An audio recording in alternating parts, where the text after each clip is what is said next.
Continue.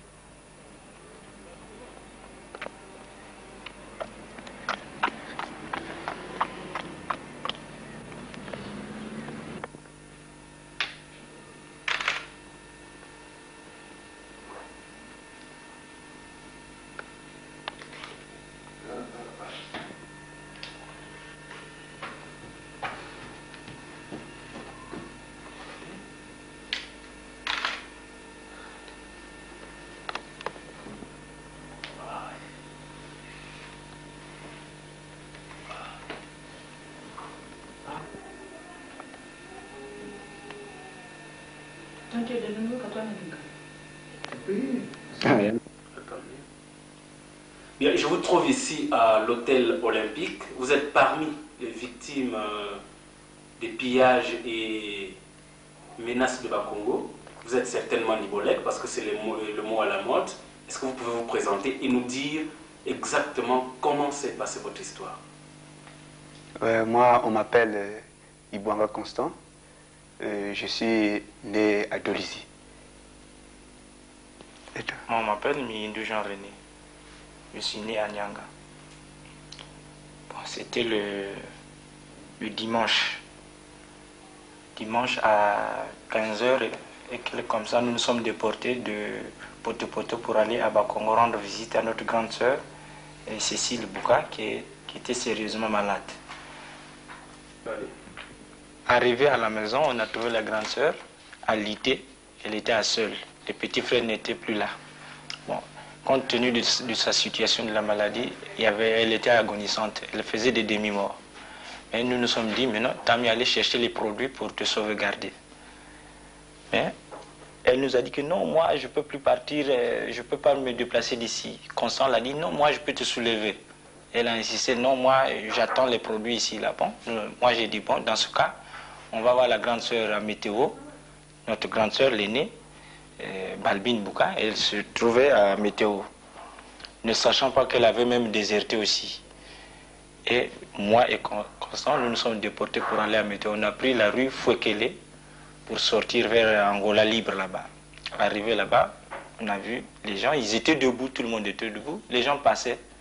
Il y a eu un premier qui est passé, on l'a posé des questions, on l'a fouillé, il est passé. Et nous sommes venus, on m'a fouillé aussi, les mains levées.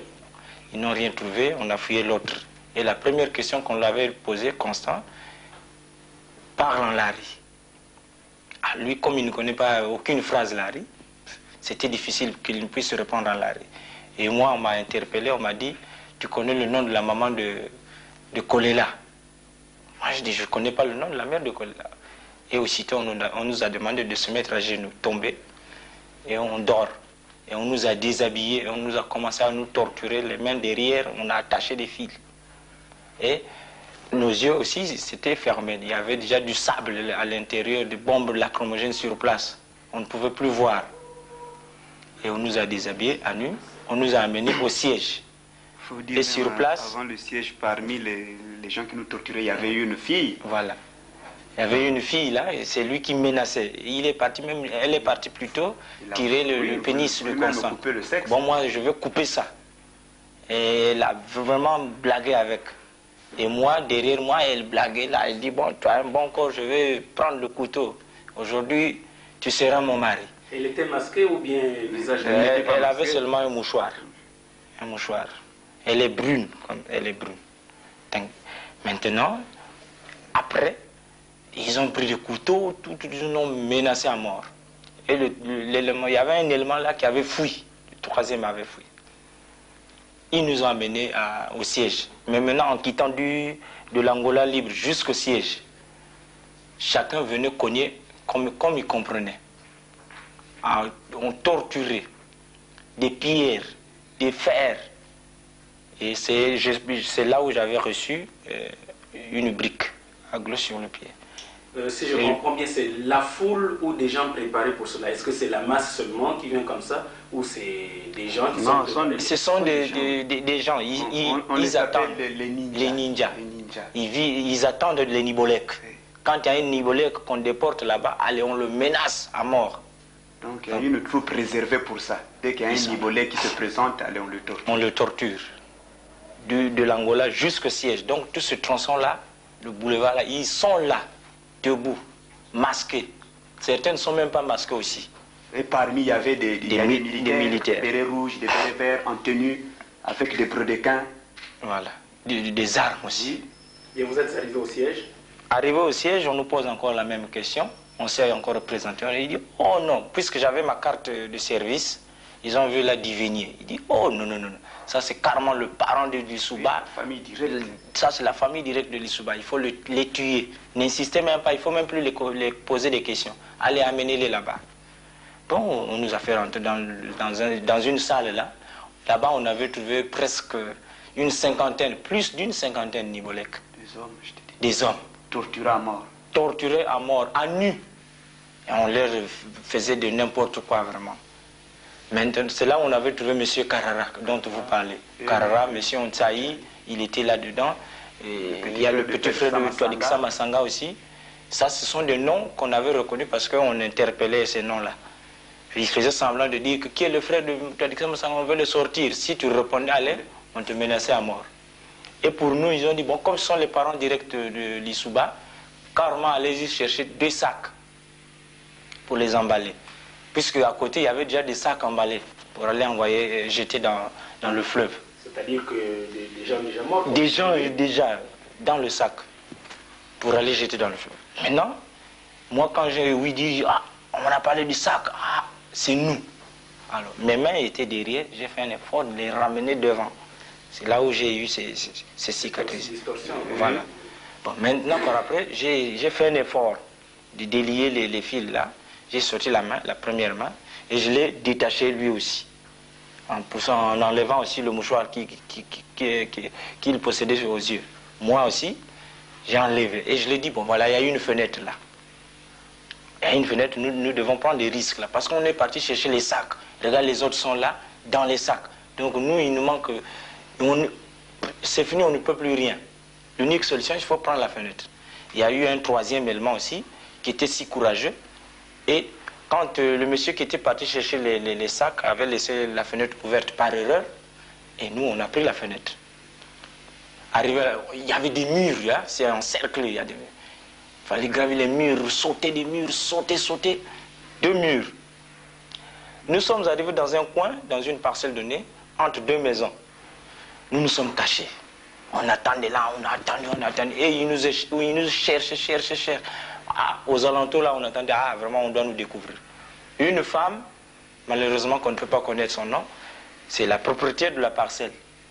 Vous avez l'idée de l'adresse ou du secteur de la parcelle? Si, oui, si je peux aller sur les lieux, je vais connaître la parcelle. Maintenant, cette femme-là dit, non, sortez. Moi, je ne peux pas accepter que vous goûtez. Nous nous sommes repliés, maman, pardon. On l'a demandé pardon. Et elle a dit, non, partez. Partez, c'est pas, sortez de chez moi. Moi, on viendra fouiller ma maison. Ah, regarde, l'autre est à nu. Nous, vraiment, comment? Non. Alors, elle a voulu rehausser la voix. Nous, de peur, nous sommes encore déportés d'une autre parcelle encore. On a sauté encore un mur. Arrivé là-bas, nous sommes cachés dans un WC. Alors, on ne savait pas, on était si proche maintenant du siège, sans le savoir. Puis il y a des bombes qui, vraiment, on ne pouvait pas bien voir. Après, nous nous sommes dit, bon, par rapport au temps, il faudrait que nous partons d'ici. Nous 3. Il y avait un autre élément là. Nous sommes sortis, nous nous sommes dirigés vers la résidence de Bernard Kolela. Par erreur, sans le savoir. Ah, mais c'est pas ici. L'autre était parti, la garde, ils ont fui. Ils ont suivi, nous sommes partis encore se cacher dans une autre parcelle. Par après, on s'est dit non, il faut aller vers le marché. Moi, ne sachant pas que j'ai déjà eu un choc. Allez, on se dirige vers le marché, en dépassant le siège, nous sommes rentrés dans le marché, et dans le marché, nous sommes éparpillés. Alors, lui, quand les gens, ces ninjas en question, ou bien, bon, ce sont des ninjas, ils venaient, ils nous ont aperçus, halte. Derrière nous aussi, on a dit crier halte. Ah, alors, sauf que peu dans le marché. Le troisième élément est parti, il est reparti. Lui, il a pris la droite, dit vers Congo, l'avenue Congo Viande là. Bako-Viande plutôt. Bako-Viande pour longer vers Saint-Pierre. Et quand il a voulu longer là-bas, il y avait un élément, un ninja qui portait un peu maga. Il a rafalé en l'air là. Alors lui s'est dit, si je continue, il doit tirer sur moi. Il a pris la gauche. Lui, il ne connaît pas mieux le secteur aussi. Il croyait que c'était une ruelle. Alors il se retrouve devant un mur. Donc il était dans la parcelle de quelqu'un. Il ne pouvait plus graver le mur puisqu'il a eu mal à l'épaule. Il ne pouvait plus. Et on l'a pris là. Moi par contre, du siège jusque vers Gimpex, c'est là-bas. J'ai couru sur les tables là, vers Gimpex. Arrivé en courant, alors j'ai piétiné encore une pierre. Alors c'est là où j'avais senti que non. Et quand j'ai piétiné la pierre, j'ai eu mal, je suis tombé. Quand je suis tombé, ils sont venus me prendre. Ah, on t'a eu. Ce sont les deux qui ont... Ah, c'est vous autres là. Ah, cette fois-ci, on ne peut plus rater. On nous a ramenés vers le goudron du marché total. Et moi, on m'a tiré dorsalement par les pieds. C'est pourquoi j'ai eu des blessures derrière là.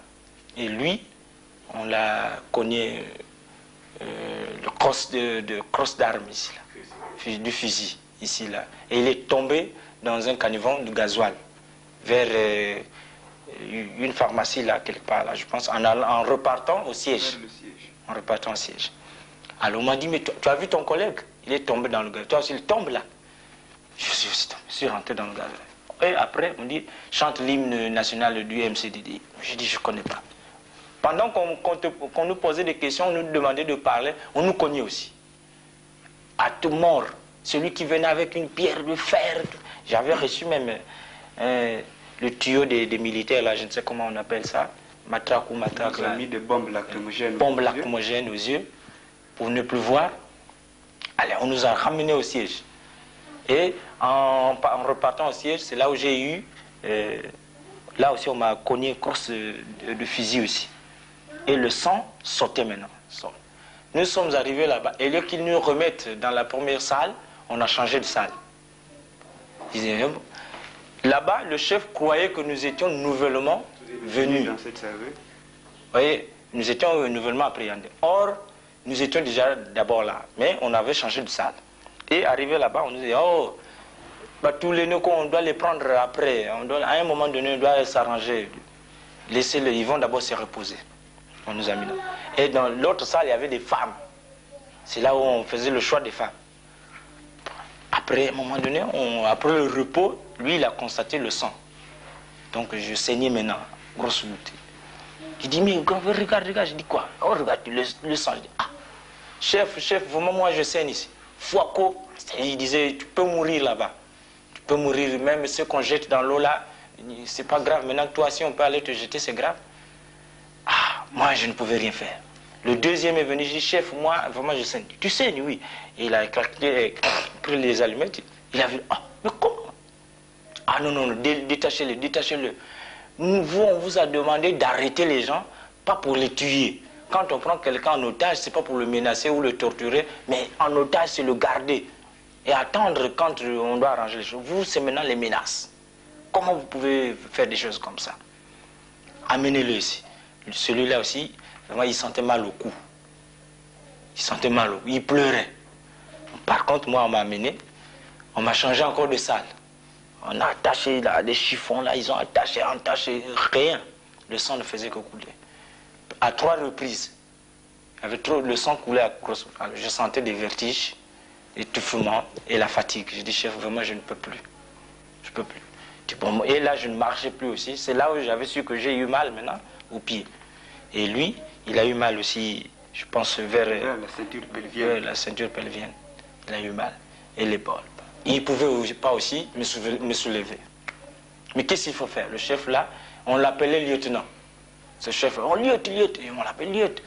Non, il dit, je m'en vais voir le président, il faut libérer ces deux jeunes. Et il est parti voir leur président, leur présidence, on l'a autorisé de nous libérer. Kolela. Le président Kolela. On l'a autorisé de nous libérer. Et c'est par après qu'il est revenu, on a demandé, qu'est-ce qui se passe? Non, je vais libérer ces deux jeunes. Oh, pourquoi?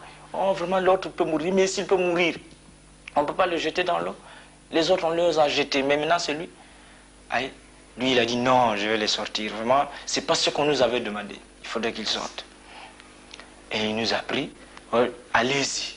Moi, je dis, ah, chef, si nous pouvons partir à seul, on doit encore nous appréhender. Donc, si tu peux nous accompagner, ce serait mieux. Ah oui, je vais vous accompagner.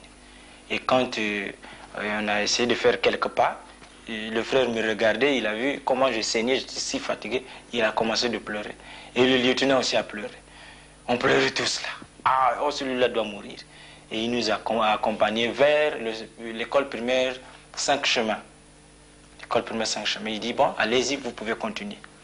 Et de là, nous nous sommes amenés à la paroisse évangélique de Bakongo.